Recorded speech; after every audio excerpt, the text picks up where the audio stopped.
सबसे पहले तो आपके चैनल को देखने वाले सारे श्रोताओं को धन्यवाद और आपको भी धन्यवाद। ये आज शिवहर पिटारी रोड में मॉडर्न डिजिटल एक्सरे के पांडे मार्केट में हम लोगों ने एक ओपीडी शुरू किया है शिवहर हेल्थ केयर के नाम से एंड इमरजेंसी सेंटर।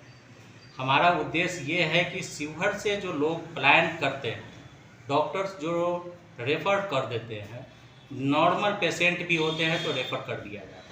इमरजेंसी और क्रिटिकल केयर को यहाँ कोई भी डॉक्टर रोकना नहीं चाहते, रिस्क नहीं लेना चाहते। और जिसका ये खामियाजा होता है कि बहुत बार ऐसा देखने को हम लोगों को मिलता है कि पेशेंट रास्ते में ही एक्सपायर कर जाता है। तो हमारा मकसद ये है कि हम एक अच्छे सुविधा के साथ आने वाले दिनों में हम सेटअप स्टार्ट करने वाले हैं, जहां हम इस तरह के मरीज को रोक सके और उनको अच्छी सुविधा दे सकें।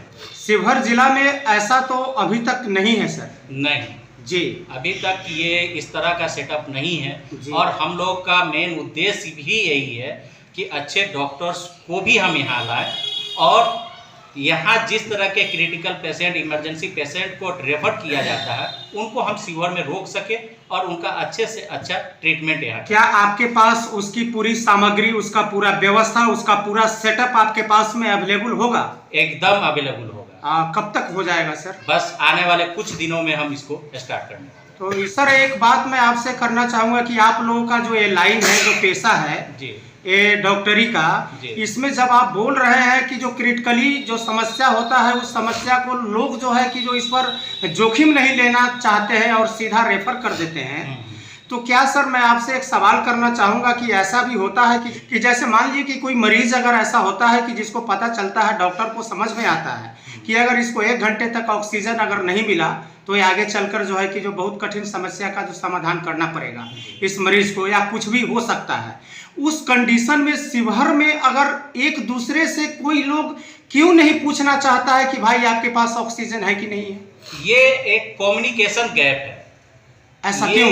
ये कम्युनिकेशन गैप क्यों है, अब इसके तह तक तो जाना बड़ी मुश्किल है, लेकिन हमारे समझ से सारे डॉक्टरों को एक कम्युनिकेशन गैप नहीं होना चाहिए, लाइन अप होना चाहिए कि अगर मेरे पास कोई सुविधा है और मेरे पास अवेलेबल है और किसी के पास नहीं है, तो पेशेंट को बचाने के लिए एक दूसरे से ये हेल्प लेके उसको बचाने की कोशिश करनी चाहिए। इसकी पहल भी मैं करने की कोशिश करूँगा।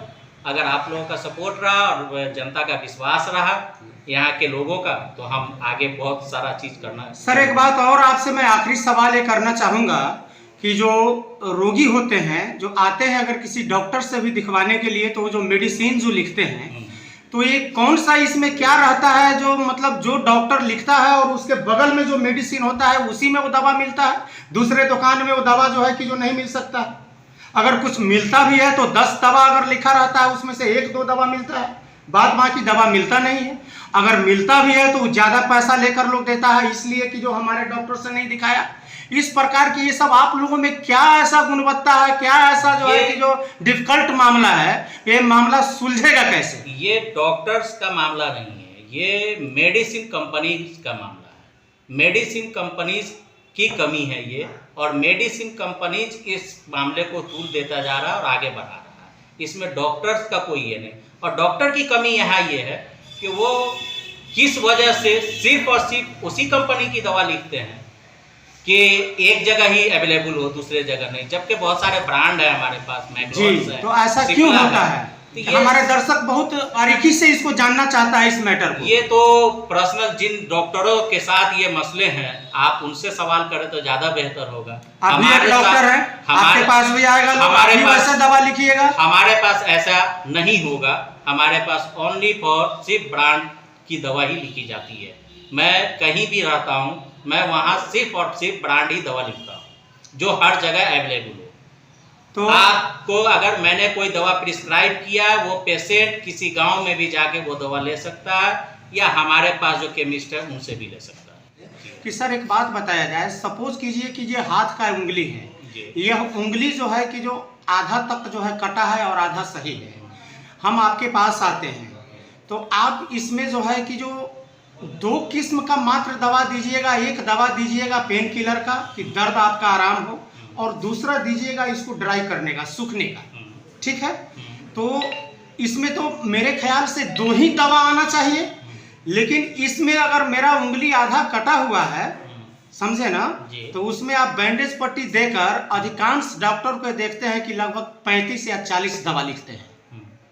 ऐसा क्यों? देखिए, 35 से 40 दवा की ज़रूरत उसमें नहीं है।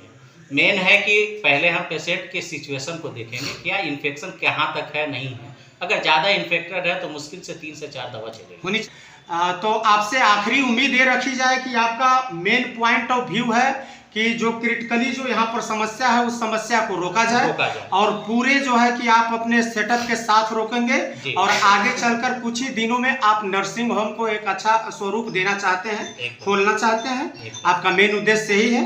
निश्चित रूप से इस उद्देश्य के लिए आपको बहुत बहुत धन्यवाद। आपने यहाँ पर बेशकीमती समय दिया। ग्रामीण इलाकों से जो गरीब तबके के लोग होते हैं उनको सुविधा नहीं मिल पाती है, जिसके कारण इलाज के अभाव में वो डेथ कर जाते हैं। उसके लिए यहाँ पर गरीब मरीजों के लिए फ्री व्यवस्था रहेगी। यहाँ पर फैसिलिटी में रहेगी ऑक्सीजन, इमरजेंसी सेवा, इमरजेंसी मेडिसिन जो सीवर में अभी तक नहीं है, उसकी व्यवस्था यहाँ पर की जाए। नर्सिंग होम का भी इन्होंने एक नींव रखा है डॉक्टर शकील साहब ने, तो क्या ये पूरा मुकम्मल किया जाएगा इसको? जी, कुछ ही दिनों में ये नर्सिंग होम का अपना रूप लेगा ये।